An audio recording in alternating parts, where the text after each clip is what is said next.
The Woakdale pool party. I woke up on a Friday morning and immediately sprang out of bed. Now you're probably wondering, why in the world would I literally spring out of bed for school of all things? Well, that's because this day would be no ordinary day at school. One could argue that it isn't even a day at school at all. That day, Woakdale High School decided to host a pool party. It was late May and school's letting out the following week. So after many class fundraisers, the staff were able to rent out the entire pool. It would include hours of swimming time and later, pizza would be provided. It was around 6 a.m. and the sun was just beginning to rise. I quickly took my shower and gathered my supplies, towel, extra clothes, etc. I hopped in the car and drove over to the pool. I was one of the first people to arrive. Colin, with a few other people, arrived shortly after. According to the staff, the whole school was coming that day, so I imagined it would get packed, and soon. After Colin arrived, so did Steve, Frank, and lastly, Brett. "Ready for the pool, G?" exclaimed Steve. "Yep." Frank replied. It's around 6:30 in the morning now, and students weren't actually supposed to arrive until 8. The reason my friends and I got there so early was to beat the crowds.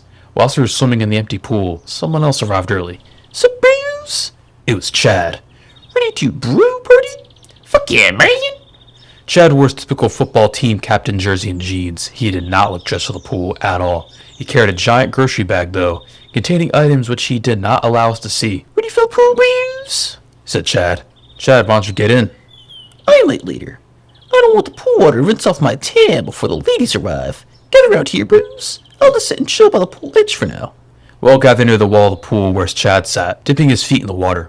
We all hung out in a circle around Chad and chatted for a while. That was until Chad broke the ice. "You know, Bruce, I have a suspicion. A suspicion that one of you's not man enough for this bro pool," he said. The situation was tense. It was like Chad was investigating our minds using telepathy. "What is it?" Colin exclaimed.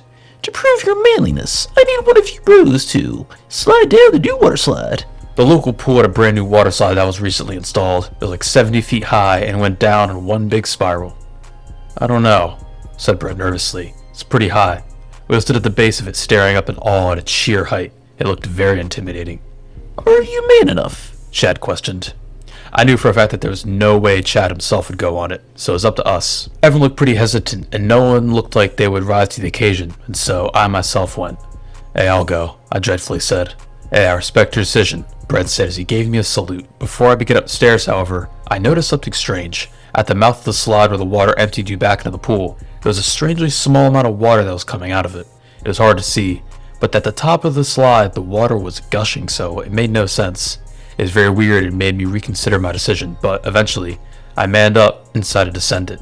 I began climbing the cold, hard metal stairs leading to the slide, with each step getting higher and higher and higher above the pool. Next thing I knew, I was standing at the very top of the water slide. I looked down and saw just how high I was. People looked like ants from the sight. I was so scared that I shook with every movement. I sat down and prepared myself to push myself down the slide. I stared into the pitch black, seemingly endless tunnel before I closed my eyes and swung myself down. I could not see a thing, and even though it was dark, I could tell I was racing down the slide in extremely high speed. I could feel it. However, as I raced down the slide, I suddenly hit something. I couldn't see what it was as it was pitch black, but it wasn't a hard, solid object by any means. Rather, it was squishy, warm, and prevented me from going farther down the slide, meaning I was now stuck. The squishy mass screamed frantically. The echoing from the slide made me scream so loud that my ears rang. That's when I realized that it wasn't just any squishy mass that was blocking the slide. That squishy mass was no other than Herbert Ernie himself. I didn't have time to talk though, because at this point I was fighting for my life. Since Herbert was blocking the slide tunnel, the water began rising. As he was so bloated from drinking the pool water, he acted as a plug. The water began rising all around me, and before I knew it, my oxygen supply was cut off as the water rose above my head. I genuinely thought that I was going to die right then and there, all because of a chubby kid blocking the water slide. However, I finally made it when Herbert busted free and began sliding down the rest of the slide, causing me to be freed too and continue sliding. I was dumped out of the water slide and into the deep end of the pool. Herbert was there waiting. He sat in an inflatable donut pool float and was sipping a Capri Sun juice pouch as he slouched back on a pool floaty. "Terms and fairness and ladies," Herbert exclaimed. Herbert was shirtless, but also had a pair of oversized swim trunks with crab and wave designs on them. He wore a pair of sunglasses, as well as a pair of Adidas slides revealing 3-inch-long toenails, even though he was in the pool. I honestly have no idea how in the world he got on that pool floaty so quickly. By now, the rest of the students were beginning to file into the pool area and it was getting crowded, but still not too bad yet. "How was the slide, bro?" Chad asked. "Couldn't recommend it enough," I sarcastically replied, slightly traumatized from what I went through in there. I decided not to tell anybody about what had happened in the slide, as I did not want anything to ruin this awesome pool party. What now, G? Asked Steve. Hey, let's take a break from the slide for now. Let's go back to the regular pool. Chad, you gonna swim soon? Colin asked. Well, you see, bro, I don't think this pool's ready for these games. There's a lot of ladies here, and we don't want anybody getting hurt, Replied Chad as he suavely flexed his bicep. However, as he flexed his bicep, I noticed something a bit off. His bicep looked blockier than usual, almost like it was rehearsed in a way. Hard to describe. Now, I'm not doubting that it was real or anything, because I'm sure it was, but I was probably getting too far ahead of myself. I'm sure Chad's been eating lots of protein, working out a lot, since summer is right around the corner, and I'm sure Chad's been bulking up for when he hits the beach, as he claimed. We hopped back in the pool and messed around for a bit. Chad claimed he had to use the restroom as he desperately hurried off. We enjoyed ourselves for a solid hour, and as we did so, the pool began filling up rapidly as everyone that went to our school filed inside. Even though it was really crowded, we were still having a good time. However, as Steve was showing us his ninja moves, quote-unquote, using Frank as a test dummy, something shocking happened. "What is this?" Brett suddenly exclaimed in disgust. At first I was confused until I looked in the water. I leaped back as a piece of soggy bread floated right by me. Right after that, a blob of string cheese came by us as well. "Gross, gross, gross!" Colin exclaimed as the string cheese strand began floating towards him in specific. He swatted it away. "Well, who could be causing all this mess?" I questioned. That's when I saw it. A lone figure lounging in a donut pool floaty. It was all the way in the deep end of the pool near the water slide. Haphazardly, everyone stayed at least 30 feet away from that section of the water, and now I knew why. In that pool float was no one other than Herbert Ernie himself. His pool floaty was initially turned around facing away from everybody, but slowly and surely turned around the other way. Everybody let out a scream as they saw what it was. I guess they were still traumatized from what happened the previous October back at the pep rally. Though, we don't gotta talk about that. Herbert was sipping one of those tropical flavored juice barrels as he chowed down on a bag of cheese puffs, the extra cheesy kind, spilling them in the pool as he ate. However, what happened next would scar me and everyone in that pool for life. I suddenly felt a soft and mushy object touch the back of my neck in the water. I turned around to see what it was, and when I did, my soul left my body. It was poop. Human feces. I leaped back from it as it floated towards a crowd of people. I glanced up at Herbert, who stared at me with a toothy grin. He reached into his pants and pulled out another piece of poop before tossing it into a massive crowd of people. "Everybody out of the water, now!" I shouted. Everyone in the pool began screaming as they literally trampled each other out of the water. The lifeguards began blowing their whistles. "Everybody out! Everybody out!" he authoritatively shouted. Everybody fled the pool. The pool is now empty except for one person that was, and that being Herbert. He was still in the corner sipping his juice barrel. "You there!" a lifeguard shouted, pointing at Herbert. "Get out now or I'll have to call the police." "Never!" Herbert shouted as he ran out of the pool and disappeared from sight. The whole school waited on the concrete poolside, whilst the lifeguards used their nets to get the foreign objects out of the water. After that, one of them had to pour a bleach solution to disinfect it. "We must wait at least an hour before we're entering the pool," a lifeguard announced. We were all disappointed, but we hadn't considered this pool party ruined yet. We all stood around talking for the meantime.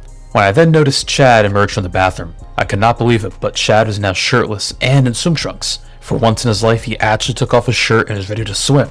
Not to mention his muscles were actually real. He had chiseled abs, bulging biceps, and a gorilla chest. Incredibly impressive physique. He then approached us. "Chad, my G!" Steve exclaimed. "My boy's been hitting the gym." You know, at first I was hesitant about getting in my swimsuit, but I reasoned with myself that if anybody gets hurt, I'm sure my pops will pay for their insurance. However, as Chad rambled, I noticed something that revealed everything. I couldn't believe it. I didn't notice at first, but Chad was actually wearing one of those fake bodies. You know, the kind you find at prank shops. However, it looked super realistic. I couldn't believe it. Chad's physique was a fake. I knew deep down that something was off, but I decided not to point it out, just so not to embarrass him. "Time to hit up the ladies," he smoothly said as he walked off. "Hey, Nick," Brett whispered in my ear. "I think Chad's physique's a fake." "Yeah, it definitely is." "Don't tell anyone, though, so he doesn't get embarrassed," I replied. Brett began cracking up at the thought of Chad's fake physique. "Alright, everybody, pizza's here," a teacher shouted. Finally, we would have something to pass the time whilst the pool was disinfecting.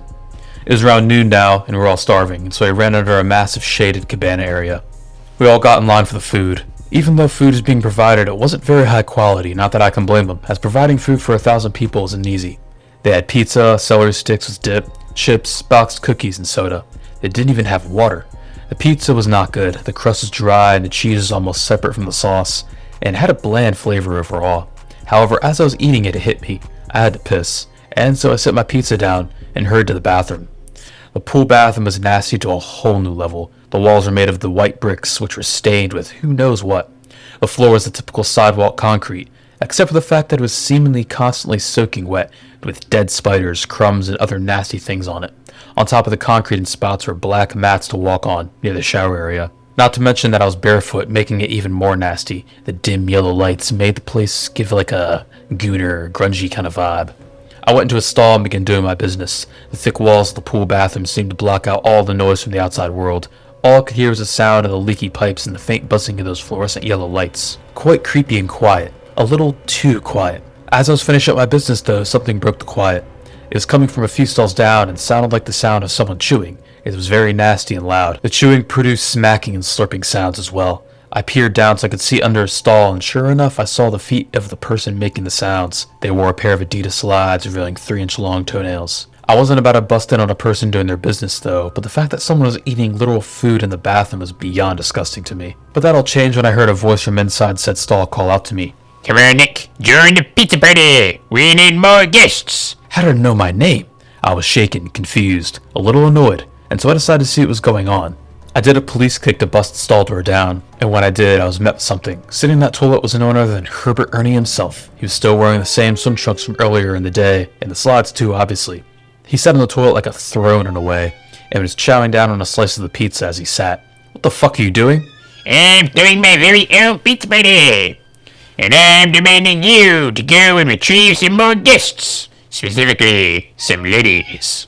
Herbert said grimacing as he rubbed his hands together if he was planning something. No, I'm not taking part in your pizza party. Just come outside with everyone else. Nonsense. Hey, the party host, I must make invites myself. Herbert was getting crazy now. Don't worry, Nick. Sure, the invites to my pizza party will be dished out. Herbert then ran off, deeper into the bathroom.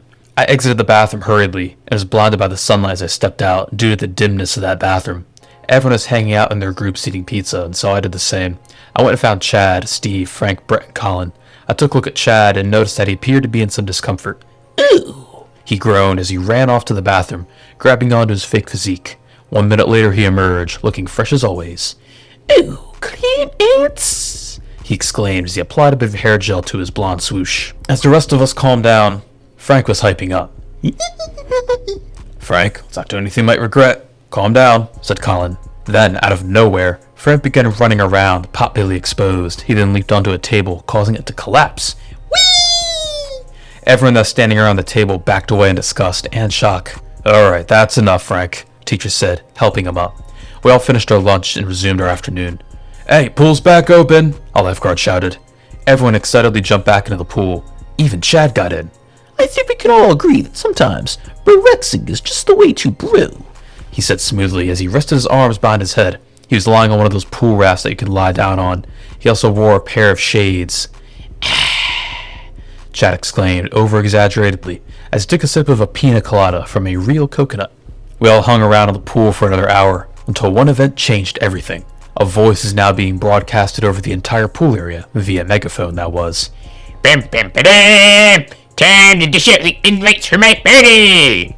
That voice is none other than Herbert Ernie himself. It all took us a minute to locate him, but eventually we saw him. He was standing in a crab pose on top of the roof of the bathrooms.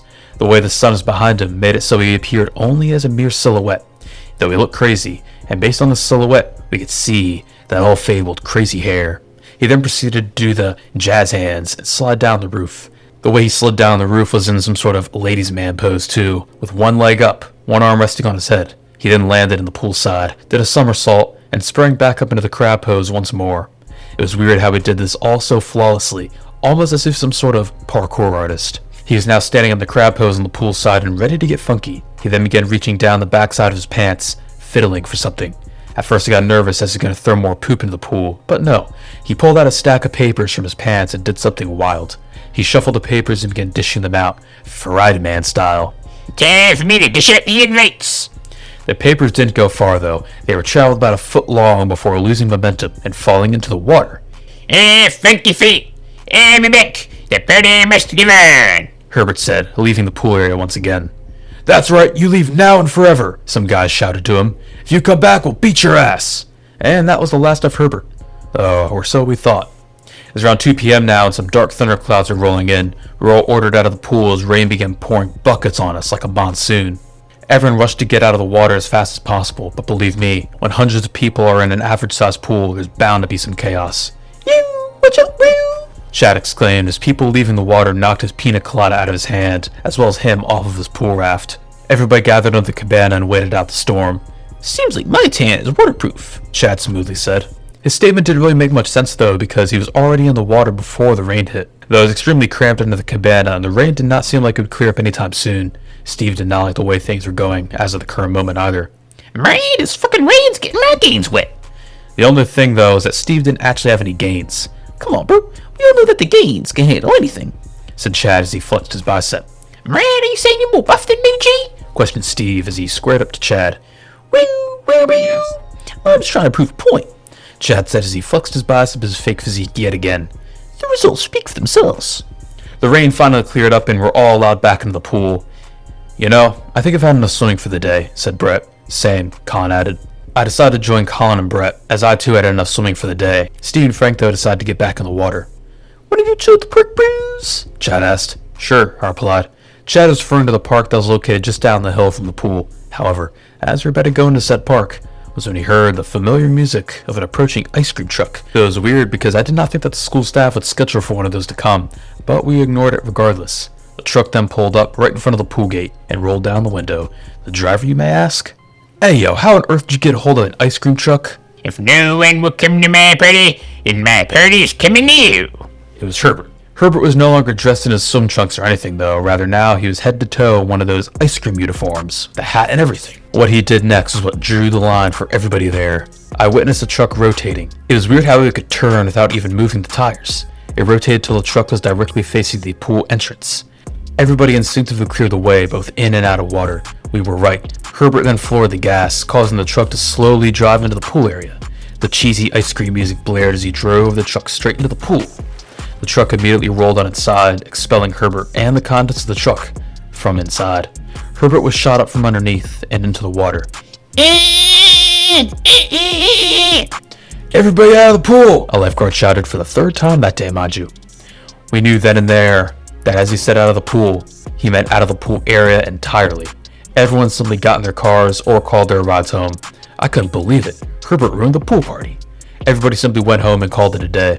The cops came and 5 minutes later, Herbert was arrested and taken away, and now the pool had to be closed for at least a few weeks to get the ice cream truck out of the water along with the floating ice cream as well. Made a huge ass mess. However, Brett, Colin, Chad, Steve, Frank, and I went down to the park to play some Murphson-style basketball, as Steve referred to it as. I take back what I said about everybody going home, because that simply was not true. Besides us, around a few hundred other students who decided they didn't want to go home yet stuck around at the park. The basketball was getting extremely heated. It was around 90 degrees outside and tensions were boiling at this point during the game. The teams are Brett, Colin, Steve, Frank, Chad, and I versus Troy, Evan, Chris, John, Thomas, and Julian. The game was intense and people had rap music blaring full volume on their speakers. Pretty much everyone that had decided to stay at the party was gathered in a tight circle around the basketball court spectating. Chad was still shirtless and appeared to be sweating heavily.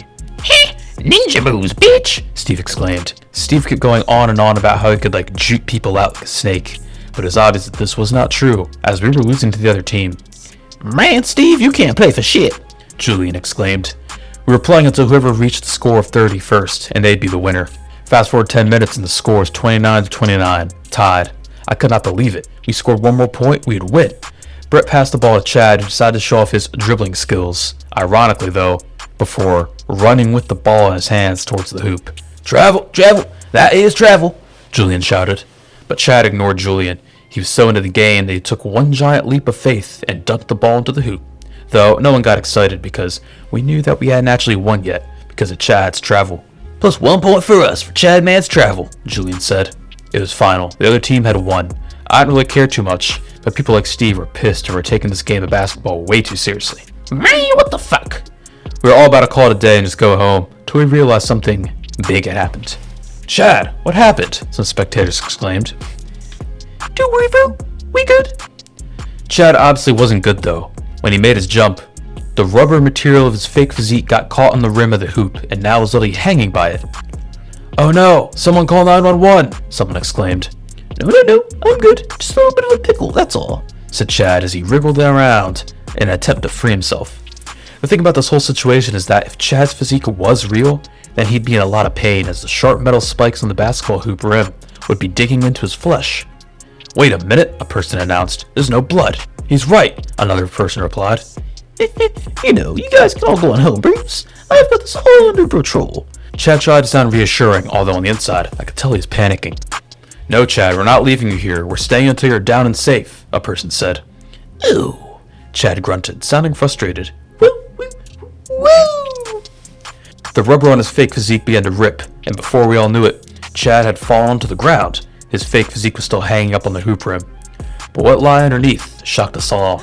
Chad had 2 bulky football pads taped to his shoulders and saran wrap wrapped tightly around his stomach. However, as the saran wrap fell to the ground, now exposed what he really hid. Flap, a chubby physique. Chad had a complete and total dad bod. He immediately blushed and ran off into the woods before disappearing without saying a word. That was weird, said Brett. People then began erupting with laughter, but also in disbelief. Disbelief in the fact that Chad's physique was fake. He had spent all these years of high school being known as the coach's favorite athlete, an athletic guy with a fit and muscular body, but now his secret was out there and forever. We all got in our cars and just decided going home. I was worn out, and so I simply sat on my couch and relaxed. Even though the pool party was essentially ruined, it still ended up being quite a lot of fun.